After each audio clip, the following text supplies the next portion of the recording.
ఆయన్న ఈరోజు మనకి సేల్కి వచ్చిందన్న పడదోడ, మొర్రా పడదోడ. చూడండి అన్న, చక్కగా ఉంది. కొమ్ము మాత్రం ముందుకు తిరిగిద్దన్న. దీని వయసు వచ్చి 3 సంవత్సరాలు చెప్పాడు రైతు. ఎవరైనా ఇంట్రెస్ట్ ఉన్న వాళ్ళకి చూడండి అన్న, చక్కగా ఉంది దూడ మాత్రం. దీని అడ్రస్ విషయానికి వస్తే మాత్రం ఆంధ్రప్రదేశ్, ప్రకాశం జిల్లా, పొదిలి మండలం, గ్రామం వచ్చేసి పొదిలి అని చెప్తున్నాడు రైతు. చూడండి అన్న, నీట్గా ఉంది. పడదోడ 3 సంవత్సరాలు చెప్తున్నాడు. మొర్రా పడదోడు అని చెప్తున్నాడు. స్క్రీన్ మీద కూడా కనపడుతుంది చూడండి అన్న. ఆంధ్రప్రదేశ్, ప్రకాశం జిల్లా, పొదిలి మండల, గ్రామం వచ్చేసి పొదిలి అని చెప్తున్నాడు. దీనికి కాంటాక్ట్ అవ్వాలంటే ఫోన్ నెంబర్ టైటిల్ దగ్గర పెడతా చూడండి అన్న.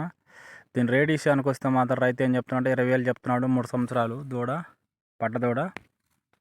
చూడండి అన్న, బాగుంది. ఎవరన్నా ఇంట్రెస్ట్ ఉన్న వాళ్ళకి షేర్ చేయండి అన్న. మీరు దగ్గరలో ఎవరన్నా ఉన్న చూసుకోండి, చక్కగా ఉంది. 3 సంవత్సరాలు కొంచెం ఎత్తు అనిపిస్తుంది బాగానే. చూడండి అన్న.